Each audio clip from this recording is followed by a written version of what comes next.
Denver prepares to sweep a large encampment of migrants living on the street. They promise there will be somewhere to live. No sabemos qué hacer, porque en realidad no tenemos para dónde ir. A move to the U.S. Supreme Court today to keep Donald Trump on the ballot, as far-right figures who have called for mass executions for treason team up with a Colorado Republican calling for state Supreme Court justices to be arrested for treason. We remember the woman who's the heart of Kwanzaa celebrations in Colorado. Just Queen Kwanzaa. And what we can all do to help our neighbors who are struggling with grief this holiday season. Tonight on Next. Republican Congresswoman Lauren Boebert, increasingly looking like she cannot win re-election, is instead going to try and win a different seat in Congress. Boebert announced within the last 10 minutes on Facebook that she will leave her district on the Western Slope and attempt to win election on Colorado's Eastern Plains. In the Facebook video, Boebert said, "This is the right move for Colorado." Boebert, plagued by a series of personal scandals and voter disinterest in her bombastic style, was increasingly looking like she might have trouble in the Republican primary versus Jeff Hurd, and certainly in a general election rematch against Adam Frisch, whom she beat by less than 600 votes in 2022. Again, Lauren Boebert announcing within the last few minutes she will run for the seat that is currently occupied by Congressman Ken Buck, who is not running for re-election. She will attempt to go from the west side to the east side. Denver's two parallel crises, homelessness and the influx of migrants into the city, are one crisis at the intersection of Spear and Zuni. It's an enormous encampment of migrants who have run out of their allotted time in city shelters. Denver says the camp will be removed next week, with a promisor, Mark Salinger, that every single migrant there will be given shelter. In the cold shadows of new apartment buildings, donated tents offer the warmest shelter hundreds of migrants can find. Hemos llegado hasta acá porque hemos cumplido los 14 días en el hotel. 23-year-old Dudleanes has lived in the camp off Spear and Zuni for 2 weeks now. It's freezing, it's loud, it's uncomfortable. But after she was kicked out of the shelter system when her allotted time expired, she's grateful to have anywhere to call home. Esto es como una casa. Yo lo siento como una casa. But this home will not be here much longer. This afternoon, Denver police walked through, handing each person a paper written in Spanish. A todas las carpas les han colocado esto. Es como una orden de desalojo. On January 3rd, the city of Denver will move to clear the encampment that's grown to hundreds of people along several blocks. Nearly all of them are migrants from Venezuela who are no longer eligible for shelter. Dudleanes knows she's at the mercy of whatever she's told to do. ¿Por qué? Porque uno no tiene derecho aquí. Uno vino para acá porque uno necesita trabajar y ayudar a nuestra familia. The city is committing to find housing or shelter for every person here. Denver is opening a congregate shelter for some, working with landlords to lease apartments for others, and buying bus tickets for people who want to continue on elsewhere. Yo quisiera dormir en una cama, estar mejor. The nights are cold as the wind blows hard through the growing number of tents. Soon, there's hope they will be somewhere warm. Por lo menos esto es algo que cubre, que hace frío, pero no pasa tanto. The city of Denver is paying the rent and as well as any of the fees associated with the migrants wanting to move into an apartment, at least for the first month. Mayor Johnston tells me the city has found success in moving migrants into apartments because landlords are more willing to rent to them than the homeless population. So far, Kyle, 100 migrants from that specific camp at Spear and Zuni have already submitted rental applications for apartments. What Denver is trying to do is colossal because it's a math problem, right? There's only so many available rooms that you can get your hands on without displacing other people that they're trying to move both folks from homeless street encampments and migrants into. Mayor Johnston tells me that they are on the verge of not having any more rooms at hotels available. At that point, they don't know what they're going to do if more people still come. Mark, thank you. The cities of Wheat Ridge and Denver say that they are not currently moving ahead with plans to use the Super 8 motel off I-70 for migrants, but community members in Wheat Ridge are still holding what they're calling an emergency town hall about it tonight. Spokesperson for the city of Denver says they met with Wheat Ridge leaders twice don't have any specific plans to open a migrant shelter there. City of Wheat Ridge says it's not going ahead at this time, and the city leaders are not involved in this town hall tonight. The flyer being circulated in opposition to the migrants being housed in Wheat Ridge doesn't identify the organizers. Donald Trump's name is likely to stay on Colorado's primary ballot because the Colorado Republican Party is now asking the U.S. Supreme Court to overrule the Colorado Supreme Court's decision to remove Trump.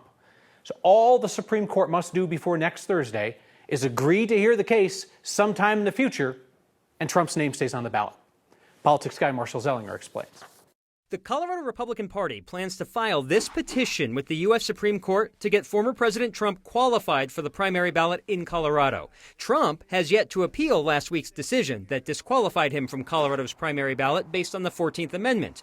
The petition by the Colorado GOP will ask the U.S. Supreme Court to consider three questions. Does the 14th Amendment apply to the president? Is Section 3 of the 14th Amendment self-executing, meaning does it take effect without an action by Congress? And is it a violation of the First Amendment to deny a political party its ability to choose the candidate of its choice?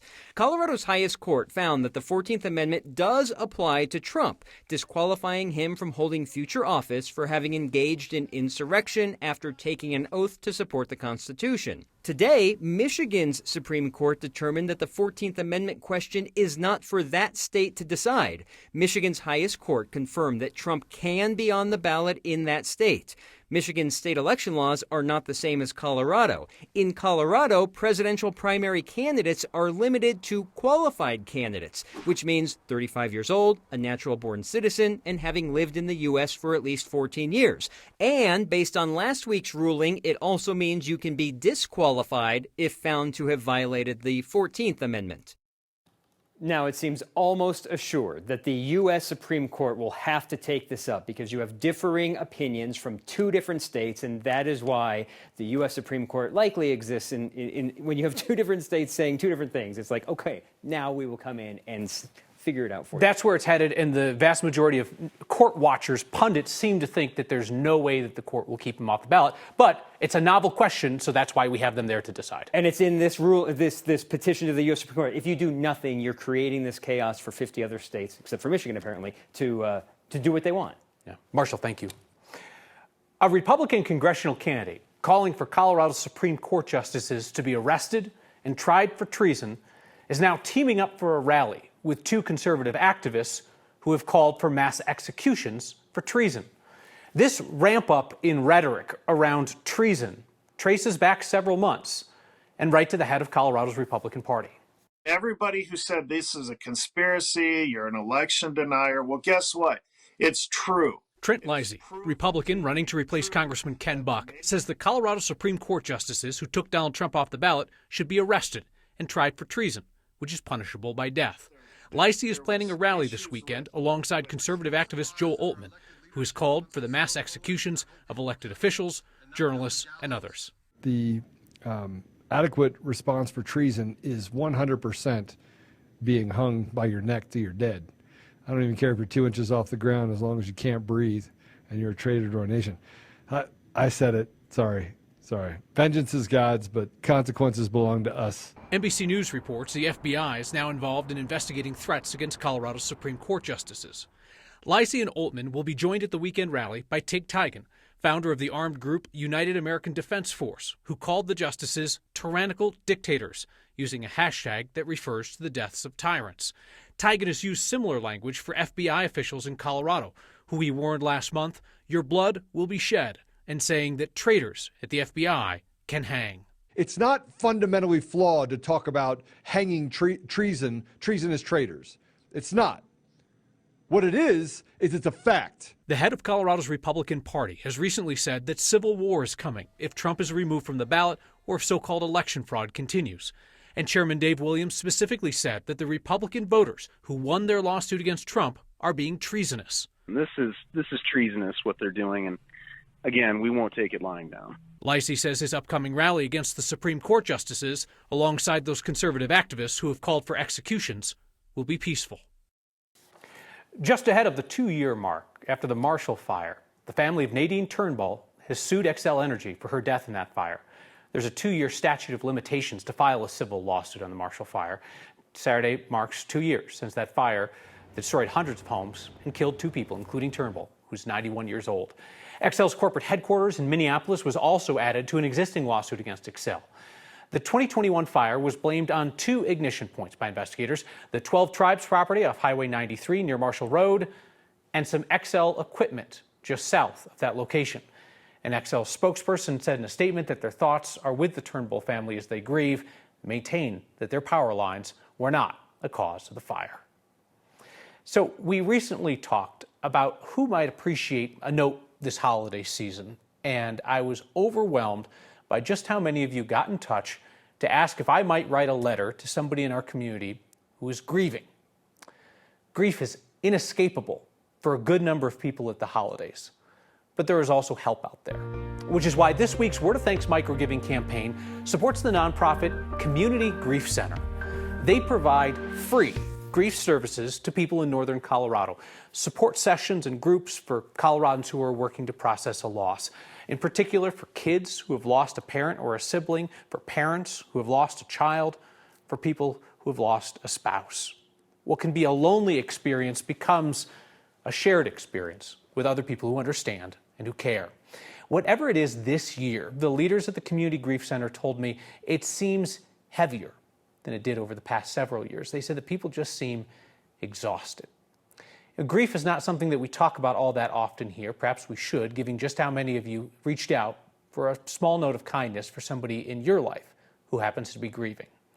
Scan the QR code on your screen or text the word thanks to 303-871-1491 to get the link to donate to the Community Grief Center. You've proven that even $5 helps, so as always, I'll match the first 50 donations of $5 to get us rolling.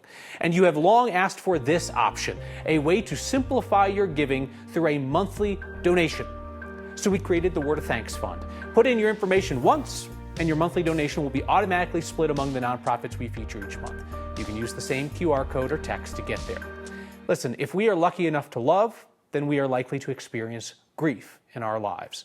The Community Grief Center ensures that Coloradans don't have to face it alone or at an added financial cost. Kind of gives us a chance to celebrate our past and our history. The folks organizing Kwanzaa celebrations in Denver are honoring their history along with the legacy of a woman who paved the way. Colorado is getting its hands on the opioid settlement money and putting it to use.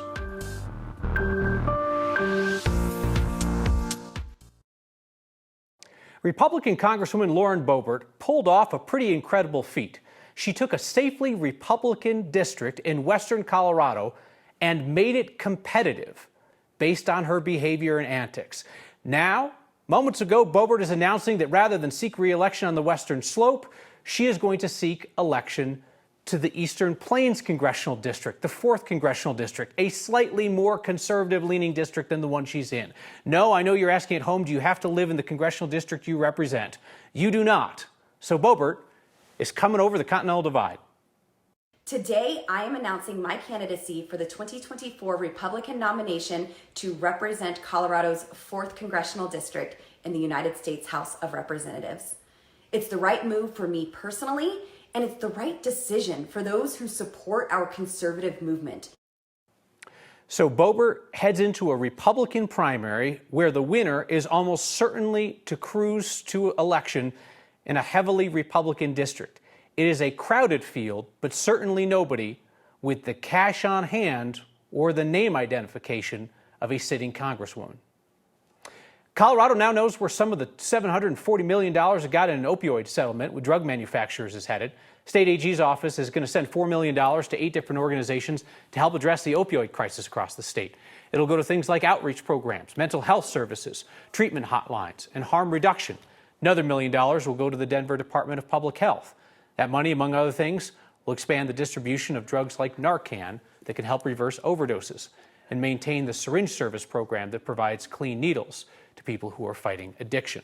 This comes as harm reduction workers have seen an increasingly deadly year for overdoses, up 12% over last year. Theodora was always a part of Kwanzaa. She will not be here to celebrate this year, but she is remembered.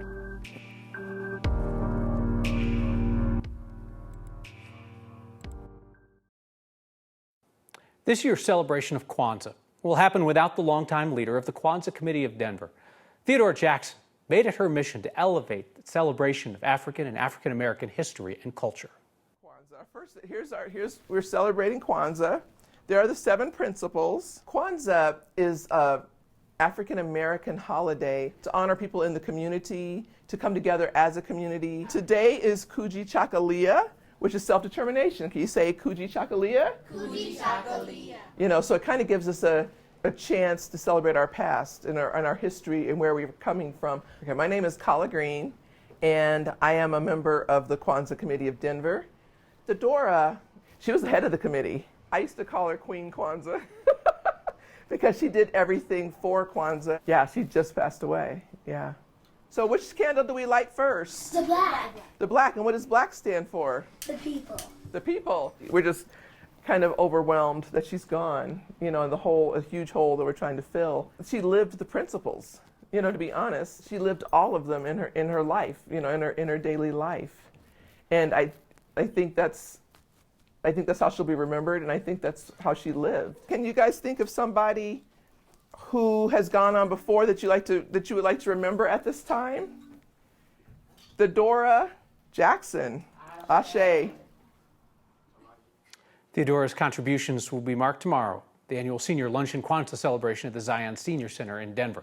And Kwanzaa continues through this Sunday. Your feedback, and you've got a bit of it, about Congresswoman Boebert, next.